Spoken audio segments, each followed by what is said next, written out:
If you want to ask questions in Spanish, that's fine. I work in English the whole time, so most of the things I'm talking about I can only speak about in English, and just use Spanish at home with the kids.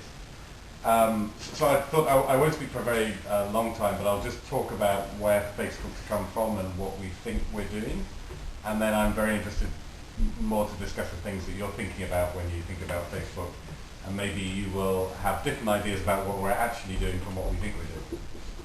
So Facebook started, we just had our 8th birthday party. So we started 8 years ago in 2004. And the idea was, I don't know if any of you have seen the film The Social Network. Do of you, show of hands? Some of you have seen it? Yeah. So the Social Network film shows you, it's quite realistic in terms of the setting. It shows you that there was a guy who was at university and he had this idea and he just went out and built this project. And he built it first at university, Harvard University in the United States. And then it became so popular that other people in other universities wanted it. And then for a couple of years, that's all it was. It was different groups of people at different universities. So you can imagine different networks of different schools connecting with each other. And then there were lots of other people who weren't at university who said, well, I'd like to connect as well. So they opened it up. And then for a number of years, it was English only. And after, again, about 4 or 5 years, they realized that the rest of the world who don't speak English would quite like to use it, so they started translating it. And now it's in, I think, about 80 languages, which obviously includes Spanish, it includes Catalan, it includes Gallego, it includes Pirate English, it includes Upside Down English. So there's some, includes Latin, so I'll translate into Latin. So there's all the kind of like main languages that people speak, quite a few smaller languages, and then some funny languages as well. And that means that now everybody in the world pretty much can access it and use it. It's grown now, I think we're at about 845 million people using it around the world. And in countries like the UK, it's about half of the population use it. In Spain, about half.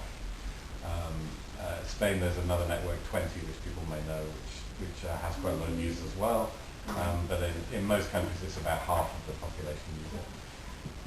What we think we're doing, or what it was aimed at, was before services like Facebook, which I remember well, and maybe harder for you to imagine what it was like before. But before then, you only had 2 ways of communicating with people. You could communicate with something like email, where it's totally private between you and somebody else. Or you could communicate with something like a blog, like I know you have a great blog for the Colegio, which meant it was open to the whole world. But there was something missing. And the thing that was missing was being able to communicate with just a group of friends and family really easily. That lots of people wanted to put stuff onto the internet, but they didn't want it just to be with one person, because that was boring. It was a photo and they wanted to share it with a whole group of people. And they didn't want to share it with the whole world, because it wasn't really meant for the whole world, it was just meant for a group of family and friends. And Facebook was just designed to fill that middle bit, so that if you wanted to, you could connect with just the group of people that you choose and share stuff with them. And that's where most people still use it. I use it. I have a cousin in America who, I never used to see very often, and now I'm part of his life because we share messages every day on Facebook.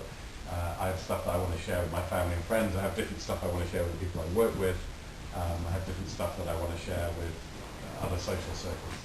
And you can share stuff, really easily by language, by group, by all sorts of things. So that's what we do. It's become really successful because it's just part of now of lots of people's daily lives. The really difficult challenges we have are around making sure it just works when it's that big.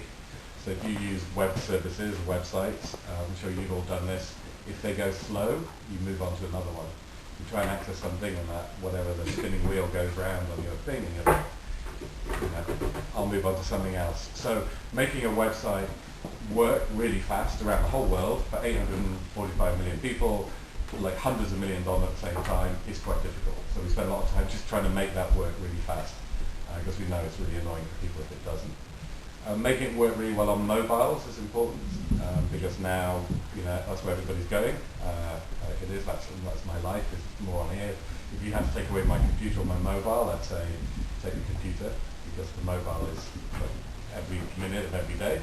So trying to make it work really well on mobile is important for us on the different platforms.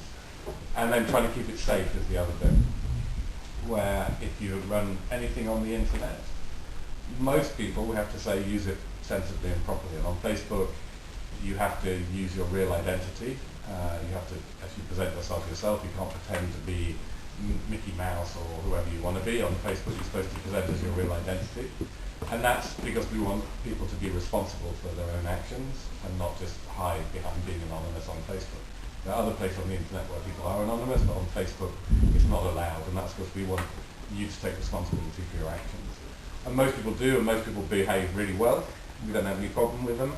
Of those 845 million, most of those millions just get on with it.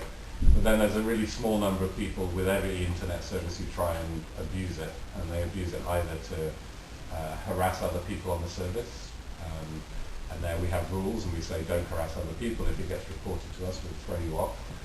And sometimes the police will get involved if it's really serious harassment, and we'll work with the police. Some people